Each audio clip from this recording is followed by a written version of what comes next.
বিশ্ব সম্পর্কে তো খবর রাখেন না। বিশ্ব অর্থনীতি, রাজনীতি, সমাজনীতি, পররাষ্ট্রনীতি এগুলো সম্পর্কে খবর যারা রাখে তারা বুঝতে পারবে যে আগামী দিনগুলো এই পৃথিবীর জন্য খুব ভয়ঙ্কর হবে। তো এই যে এখন সুযোগ পাচ্ছেন, কাজে লাগান। সুযোগ পাচ্ছেন দিনের কথা শোনার, জানার, আমল করার, কাজে লাগান। কে জানে সামনের বছর এই সুযোগ নাও পেতে পারেন। কেউ গ্যারান্টি দিতে পারবে? পারবে না। কে জানে যে সামনের বছর ভয়াবহ দুর্ভিক্ষ নেমে আসে কিনা। 2026 সাল পর্যন্ত একটা রেড লাইন চলছে সারা বিশ্বে। IMF থেকে শুরু করে ওয়ার্ল্ড ব্যাংকের বড় বড় নেতা এবং ইউনাইটেড নেশনসের বড় বড় নেতারা বলছে যে আগামী 2023 থেকে 26 পর্যন্ত সারা বিশ্বে একটা ভয়াবহ খাদ্য সংকট দেখা দিতে পারে। এটা অনেক আগেই নবী সাল্লাল্লাহু আলাইহি ওয়াসাল্লামের হাদিস থেকে প্রমাণ হয়। তো ওদের এই ভবিষ্যৎবাণীর পিছনেও কিন্তু তাদেরই ভূমিকা আছে। সারা বিশ্বে এই খাদ্য সংকটের পিছনে ওদেরই ভূমিকা সবচেয়ে বেশি। তারা পরিকল্পিতভাবে এই মানব জাতিকে ধ্বংসের দিকে ঠেলে দিচ্ছে। সামনে অপেক্ষা করছে নিউক্লিয়ার যুদ্ধ, পারমাণবিক যুদ্ধ। একটা সামান্য ছোট যুদ্ধ, ইউক্রেন রাশিয়া, এই যুদ্ধের ফলে গ্যাসের দাম বেড়ে যায়, তেলের দাম বেড়ে যায়, সাপ্লাই, আমদানি রপ্তানি বন্ধ হয়ে যায়। আর যদি এই যুদ্ধ বিভিন্ন দেশের মধ্যে ছড়িয়ে পড়ে, কি হবে পৃথিবীর অবস্থা চিন্তা করেছেন? আমাদের মতো স্বল্পোন্নত দেশ, উন্নয়নশীল দেশগুলোর কি হবে চিন্তা করেছেন? এই যে সুযোগটা পাচ্ছি আমরা, আজকে বেঁচে আছেন, দিনের কথা শুনতে পারছেন, একটু কষ্ট স্বীকার করে শোনেন। আগামী দিনের কি ভরসা, নাও তো পেতে পারেন, হতে পারে না? তবে একটা বিষয় আপনাদেরকে আশ্বস্ত করতে চাই, দুনিয়ার অবস্থা যতই খারাপ হোক না কেন, চতুর্মুখে যত ফিতনায় আসুক না কেন, এই সমস্ত ফিতনা এবং এই দুর্যোগের ঘন ঘটার পরে ইনশাআল্লাহ তাআলা অচিরেই সারা বিশ্বে ইসলামের সূর্য উঠবে ইনশাআল্লাহ। বিশ্বাস করছেন না? আল্লাহ রাব্বুল আলামিনের ওয়াদা এটা, এবং নবী সাল্লাল্লাহু আলাইহি ওয়াসাল্লামের পবিত্র জবানের ভবিষ্যৎবাণী এটা, যে এই সভ্যতা শুরু হয়েছিল নবী দ্বারা, শেষও হবে একজন নবীর হাতে, তার নাম ঈসা ইবনে মারিয়াম, ঈসা আলাইহিস সালাম। এবং পৃথিবী ধ্বংস হবে না ইনশাআল্লাহ তাআলা যতক্ষণ পর্যন্ত না মুসলিমরা, তার আগ পর্যন্ত কিয়ামত হবে না ইনশাআল্লাহ। অতএব সামনের সময়গুলো যত কঠিন হোক, তারপরে একটা সূর্যোদয় আপনারা দেখবেন ইনশাআল্লাহ তাআলা। আমরা দোয়া করি আল্লাহ পাক সেদিন পর্যন্ত আমাদেরকে জীবিত রাখুন, আমিন। প্রিয় ভাইরা, একটা গুরুত্বপূর্ণ বিষয় নিয়ে কথা বলতে চাই। সেটা হলো, আমরা ইমানের কথা শুনেছি, ইমানের অনেক বয়ান শুনেছি, আকীদার বয়ান শুনেছি, আমরা শিরকের বয়ান শুনেছি, বেদাতের বয়ান শুনেছি, হারাম হালালের বয়ান শুনেছি, আখিরুজ্জামান বয়ান শুনেছি, আলহামদুলিল্লাহ। কিন্তু একটা বিষয় আমাদের মধ্যে খুব সমস্যা দেখা যাচ্ছে, সেটা হলো ইস্তেকামা, মানে ইসলামের উপরে, ইমানের উপরে, আমলের উপরে সুদৃঢ় থাকা কষ্টকর হচ্ছে না? আমরা হয়তো নামাজ পড়ছি, আবার পা পিছলে পড়ে যাচ্ছি। আমরা হয়তো আল্লাহর রাস্তায় সময় দিচ্ছি, দিনের কাজ করছি, আবার হঠাৎ পাপ করে ফেলছি। আমরা 2 দিন, 3 দিন, 4 মাস, 1 মাস খুব ভালো দিনের কাজ করছি, হঠাৎ করে আবার পা পিছলে পড়ে যাচ্ছি, স্লো হয়ে যাচ্ছি। এই যে দৃঢ়তার অভাব, ইমান, আকীদা, আমলের উপর ইস্তেকামা বা দৃঢ়তার যে অভাব, এই বিষয়টা নিয়ে আজকে ইনশাআল্লাহ তাআলা খুব সংক্ষিপ্ত পরিসরে কথা বলার চেষ্টা করবো ইনশাআল্লাহ। ওয়া মা তাওফীকি ইল্লা বিল্লাহ, আলাইহি তাওয়াক্কালতু ওয়া ইলাইহি উনীব। একবার দোয়া পড়ি আমরা, রব্বি ইশরাহ লি সাদরি ওয়া ইয়াসসির লি আমরি ওয়াহলুল উকদাতাম মিন লিসানি ইয়াফকাহু কওলি আল্লাহুম্মা ফাক্কিহনা ফিদ-দীন ওয়া আল্লিমনা তা'ওয়িল। আল্লাহ রাব্বুল আলামিন সর্বপ্রথম আদম আলাইহিস সালামকে সৃষ্টি করেছেন। কি হিসেবে সৃষ্টি করেছেন? আল্লাহ পাক বলছেন, ওয়া ইয কুলনা লিল মালাইকাতি ইসজুদু লি আদম, যখন আমি ফেরেশতাদেরকে বললাম যে তোমরা আদমকে সিজদা করো, ফাসাজাদু, সবাই আদমকে সিজদা করলো, ইল্লা ইবলিস, ইবলিস সিজদা করলো না। আবা ওয়াস্তাকবার, ইবলিস অহংকার করলো, উদ্ধত হলো। আবা ওয়াস্তাকবার, ইবলিস অহংকার করলো, উদ্ধত হলো, এবং সে কাফেরদের অন্তর্ভুক্ত হয়ে গেল। আপনাকে প্রশ্ন করছি যে আদম আলাইহিস সালামকে আল্লাহ পাক যে সিজদা করালেন ফেরেশতাদেরকে দিয়ে, কিসের কারণে? শারীরিক শক্তির কারণে না অন্য কোনো কারণে? বলেন। জ্ঞানের কারণে। মাশাআল্লাহ, আল্লাহ পাক আদম আলাইহিস সালামকে সমস্ত জ্ঞান শিক্ষা দিয়েছেন। ওয়া আল্লামা আদামাল আসমাআ কুল্লাহা, আল্লাহ পাক আদম আলাইহিস সালামকে সমস্ত নাম শিক্ষা দিয়েছেন। মহাবিশ্বের যত জ্ঞান আছে, যে জ্ঞানগুলো আল্লাহ পাক শিক্ষা দিতে চান, এই জ্ঞানগুলো আল্লাহ পাক শিক্ষা দিয়েছেন কাকে? আদম আলাইহিস সালামকে, যে জ্ঞান ফেরেশতাদেরও ছিল না। এই জ্ঞানের শ্রেষ্ঠত্বের কারণে আল্লাহ রাব্বুল আলামিন আদম আলাইহিস সালামকে সিজদা করিয়েছেন ফেরেশতাদেরকে দিয়ে। আমার কথা কি বুঝতে পারছেন? তাহলে আদম সন্তান হিসেবে আমাদের প্রথম কর্তব্য কি? জ্ঞান অর্জন করা। আদম সন্তান হিসেবে আমাদের প্রথম কর্তব্য কি? জ্ঞান অর্জন করা। এই কারণেই নবী সাল্লাল্লাহু আলাইহি ওয়াসাল্লামের উপরে প্রথম যে ওহীটা এসেছে এটা ছিল জ্ঞান কেন্দ্রিক। ইকরা বিসমি রাব্বিকাল্লাযী খালাক, পড়ুন আপনি সেই মহান রবের নামে যিনি আপনাকে সৃষ্টি করেছেন। তো এখান থেকে আমরা বুঝতে পারছি যে আদম সন্তান আমরা যারা আছি, বিশেষ করে উম্মতে মুহাম্মাদি আমরা যারা বেঁচে আছি, আমাদের প্রথম দায়িত্ব হচ্ছে কি? জ্ঞান অর্জন করা। এই জ্ঞান অর্জন করলে পরে আপনি ইস্তেকামা পাবেন বা আল্লাহর রাস্তায় ঈমানের উপরে দৃঢ় থাকার তৌফিক পাবেন ইনশাআল্লাহ তাআলা। বলেন সুবহানাল্লাহ। জ্ঞান অর্জন করলে পরে আপনি আল্লাহর রাস্তায় ইস্তেকামা পাবেন, সুদৃঢ় থাকার শক্তি পাবেন ইনশাআল্লাহ তাআলা। সাউন্ডটা ডিস্টার্ব করছে। এরপরে দেখুন, আল্লাহ পাক আদম আলাইহিস সালামকে যে জ্ঞান শিক্ষা দিয়েছেন, কি উদ্দেশ্য ছিল? কি কারণে আল্লাহ পাক আদম আলাইহিস সালামকে পৃথিবীতে পাঠিয়েছেন? ভালো প্রশ্ন না? আচ্ছা, আল্লাহ পাক বলছেন ওয়াইজ ক্বালা রাব্বুকা লিল মালায়েকা ইন্নী জাইলুন ফিল আরদি খলিফা। স্মরণ করো নবী মুহাম্মদ সাল্লাল্লাহু আলাইহি ওয়াসাল্লাম সেই সময়ের কথা যখন আল্লাহ পাক ফেরেশতাদেরকে ডাকলেন, ডেকে বললেন যে আমি পৃথিবীতে আমার খলিফা পাঠাতে চাই। কি পাঠাতে চাই? খলিফা। এখন ভালো প্রশ্ন একটা, যে খলিফা কাকে বলে? আল্লাহ পাক আদম আলাইহিস সালামকে পৃথিবীতে পাঠিয়েছেন আল্লাহর খলিফা করে। আল্লাহর কি করে? খলিফা করে। আল্লাহ সুবহানাহু ওয়া তাআলা আদম আলাইহিস সালামকে পৃথিবীতে কি হিসেবে পাঠিয়েছেন ভাই? খলিফা হিসেবে। আমরা বলছিলাম যে খলিফা কাকে বলে? খলিফা কাকে বলে এটা আমাদের প্রশ্ন ছিল আপনাদের উদ্দেশ্যে। আপনারাই বলেন, আল্লাহর খলিফা কাকে বলে? আল্লাহর প্রতিনিধি। মাশাআল্লাহ। পৃথিবীতে যে ব্যক্তি আল্লাহ পাকের বিধিবিধানগুলো মেনে চলে সে আল্লাহর খলিফা কিনা? আর দুনিয়াতে যে ব্যক্তি আল্লাহর বিধিবিধান মেনে চলে না সে কি আল্লাহর খলিফা? সে কার খলিফা? শয়তানের খলিফা। বুঝতে পারছেন? খলিফার একটা সংজ্ঞা আল্লাহ পাক দিয়েছেন সূরা সদের মধ্যে। কোন সূরায়? সূরা সদ। আল্লাহ পাক বলছেন, একটা কথা বলে রাখি যে আল্লাহ পাক আদম আলাইহিস সালাম ছাড়াও আরো একজন নবীকে কিন্তু খলিফা বলেছেন। সেই নবীর নাম কি? দাউদ আলাইহিস সালাম। মাশাআল্লাহ। আল্লাহ পাক দাউদ আলাইহিস সালাম সম্পর্কে বলছেন, ইয়া দাউদ, হে দাউদ, ইন্না জাআলনাকা খলিফাতান ফিল আরদ, নিশ্চয়ই আমি তোমাকে পৃথিবীতে আমার খলিফা করেছি। কাকে করেছেন? দাউদ আলাইহিস সালামকে। আপনার কাজ কি? ফাহকুম বাইনান নাসি বিল হক। দাউদ, তোমার কাজ হচ্ছে মানুষের মাঝে হকের মানদণ্ডে বিচার ফয়সালা করবে। মানুষের মাঝে হকের মানদণ্ডে বিচার ফয়সালা করবে। ফাহকুম বাইনান নাসি বিল হক ওয়ালা তাত্তাবিউল হাওয়া, এবং তোমার মন গড়া প্রবৃত্তির অনুসরণ করবে না। ঠিক আছে? ইন্নাল্লাযীনা ইউদিল্লুনা আন সাবিলিল্লাহ লাহুম আযাবুন শাদীদ বিমা নাসু ইয়াউমাল হিসাব। আল্লাহ পাক বলছেন, হে দাউদ, আমি তোমাকে পৃথিবীতে আমার খলিফা করেছি।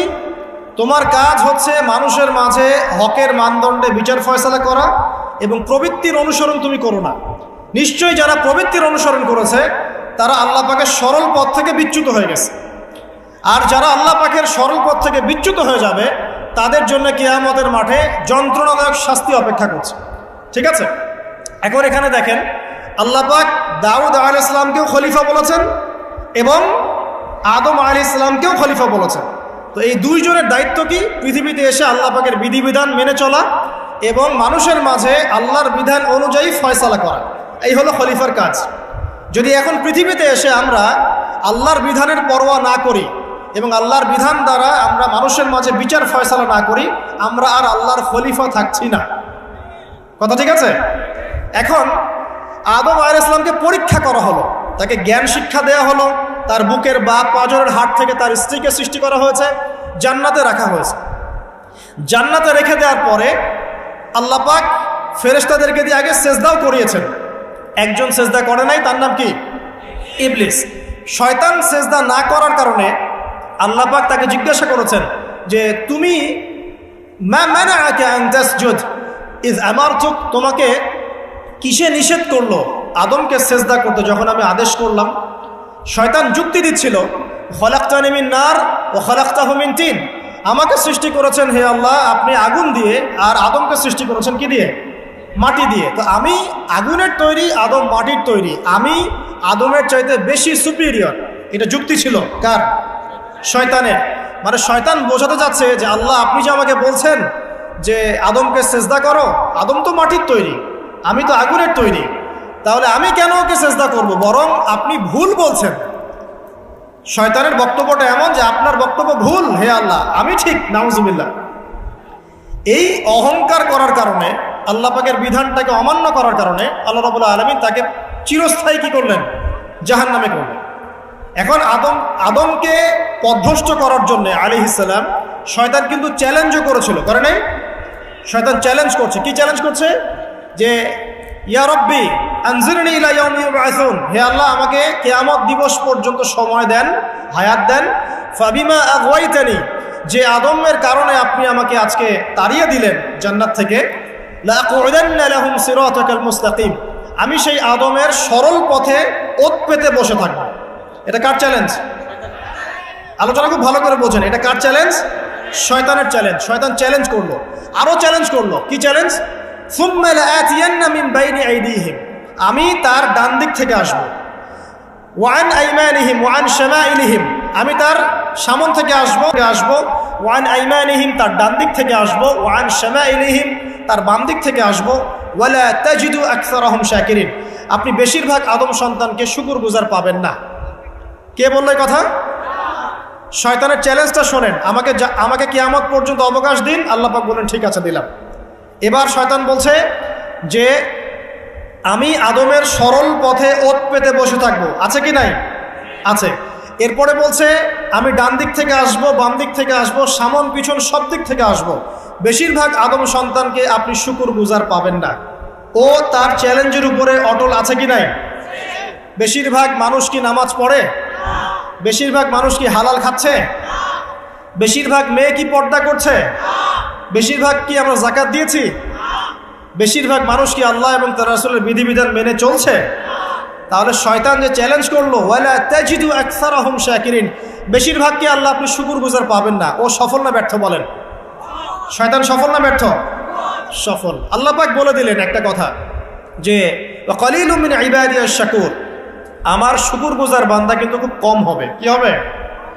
কম হবে। এবং আল্লাহ পাক বলছেন আমার শুকরগুজার বান্দার তুমি কোনো ক্ষতি করতে পারবে না ইনশাআল্লাহ।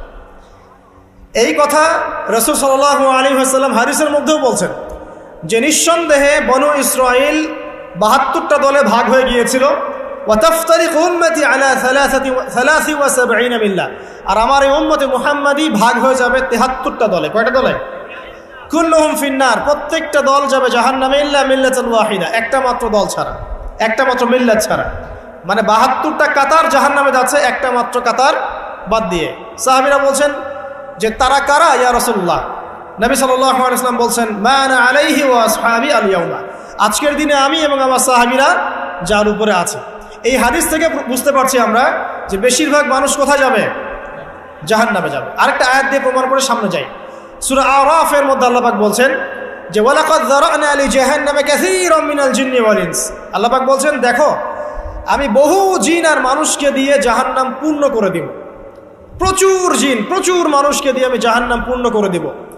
কত? সংখ্যাটা কেমন হবে? সহিহ বুখারী একটা হাদিসে পাওয়া যায় যে প্রত্যেক ১,৯৯৯ জন জাহান্নামে যাবে নাউযুবিল্লাহ।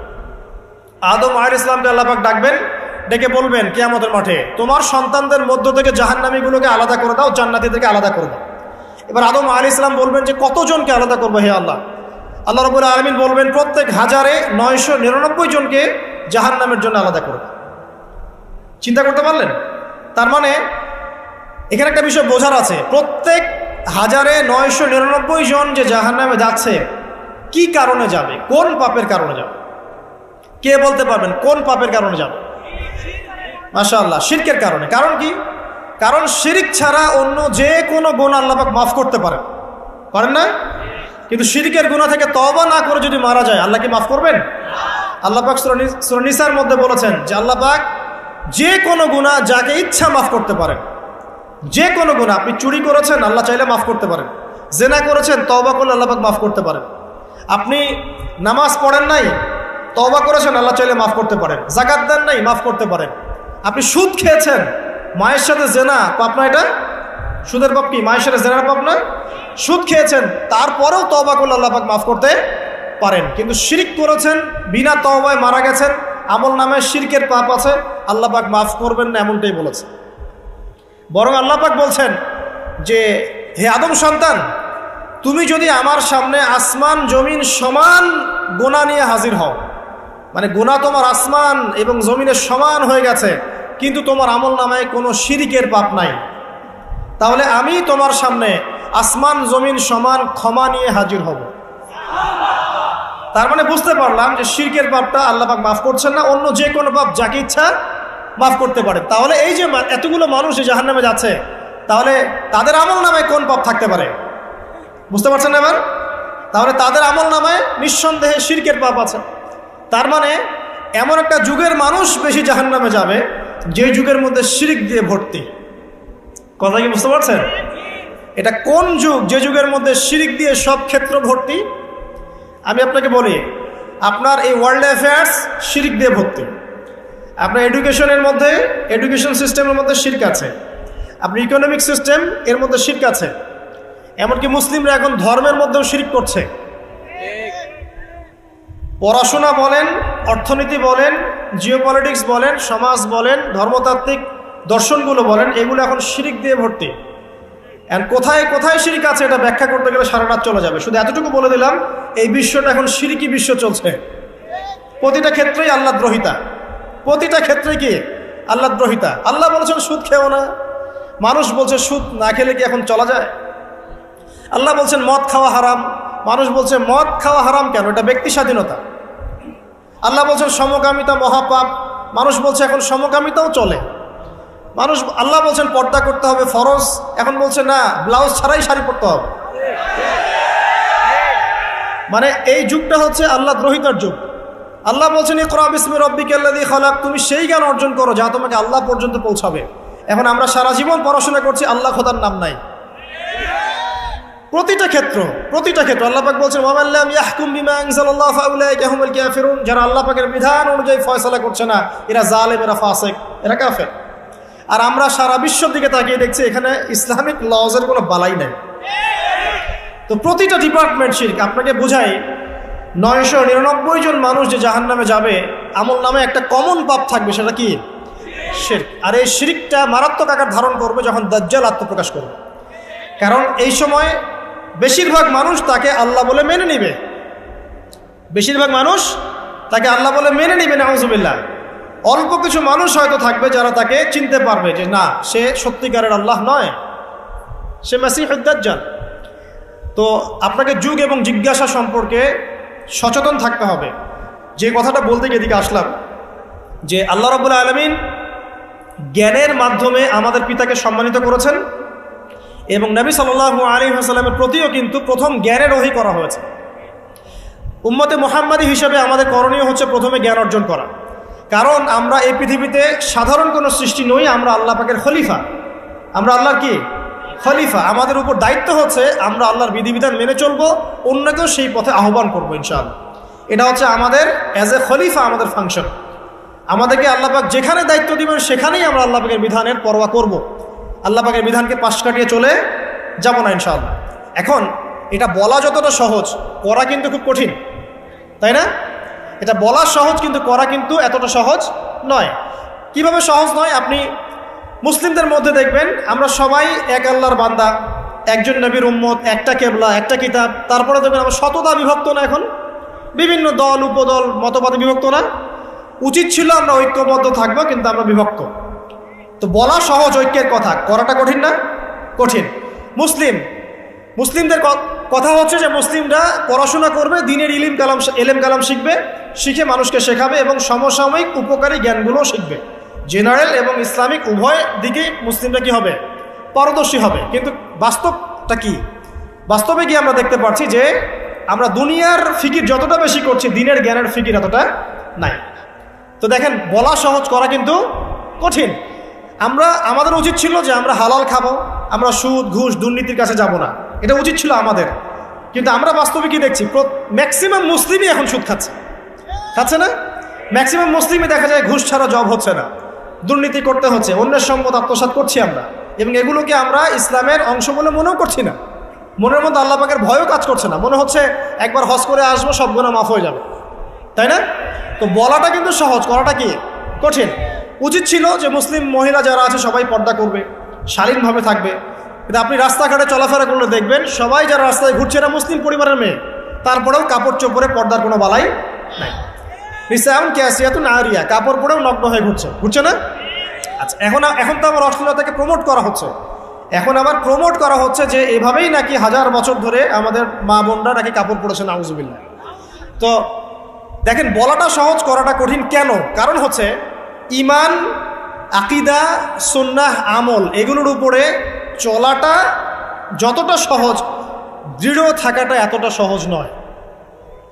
এটা হচ্ছে মূল কথা। আমরা ইস্তেকামার কথা বলছিলাম, দৃঢ় থাকাটা কিন্তু এতটা সহজ নয়। চলা যায়, আপনি ভালো কাজ করতে পারবেন, আপনি ভালো কাজ চাইলে করতে পারবেন, কিন্তু গুনাহ ছাড়াটা কিন্তু এত সহজ নয়।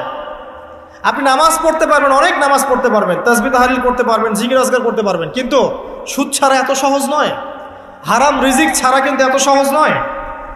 আপনার ওই যে চাকরি আপনি করছেন, যে ব্যবসা করছেন, ওখানে হারাম যেটা আছে এটা ছেড়ে দেওয়া কিন্তু এত সহজ নয়। এর জন্য কলিজা লাগে, লাগে না? লাগে। আপনি হজ ওমরা করতে পারেন বছর বছর, কিন্তু প্রত্যেক বছর যাকাত বের করে দেওয়াটা এত সহজ নয়। মূল কথা হচ্ছে নেক কাজ করাটা যতটা সহজ, গুনাহ ছেড়ে দেওয়া কিন্তু এতটা সহজ নয়। ইস্তেকামা জরুরি। ইস্তেকামা মানে কি? দৃঢ়তা বা অবিচলতা। এখন আমরা আলোচনা করব আজকে ইনশাআল্লাহ অল্প সময়ে, যে কয়েকটা টিপস আমি বলবো যে কাজগুলো আমাদেরকে ইনশাআল্লাহ তাআলা আল্লাহর দ্বীনের উপরে অবিচলতা সৃষ্টি করবে ইনশাআল্লাহ। এবং কিছু কিছু কাজ আমাদেরকে বর্জন করতে হবে, যেগুলো বর্জন করলে আমরা ইস্তেকামা পাবো ইনশাআল্লাহ। তার আগে একটা আয়াত তেলাওয়াত করে দেই, আপনাদের বুঝতে সুবিধা হবে। আল্লাহ রাব্বুল আলামিন সূরা হামিম সাজদার মধ্যে বলেছেন, আউযু বিল্লাহি মিনাশ শাইতানির রাজিম, আল্লাহ পাক বলছেন, ইন্নাল্লাযীনা ক্বালু রাব্বুনাল্লাহ, নিশ্চয়ই যারা বলে, যে মুসলিম মুমিনরা বলে যে আমাদের রব আল্লাহ, রব্বুনাল্লাহ, আমাদের রব কে? আল্লাহ। সুম্মা ইসতাকামু, এরপর এই কথার উপরে অবিচল থাকে, যে ইস্তেকামা, আমাদের রব আল্লাহ, এটা বলার পরে আল্লাহ পাকের বিধানের উপরে অবিচল থাকে। সুম্মা ইসতাকামু, তাদের কি হবে? তাতানাজ্জালু আলাইহিমুল মালায়েকা, তাদের উপরে আল্লাহর রহমতের ফেরেশতারা নেমে আসবেন ইনশাআল্লাহ।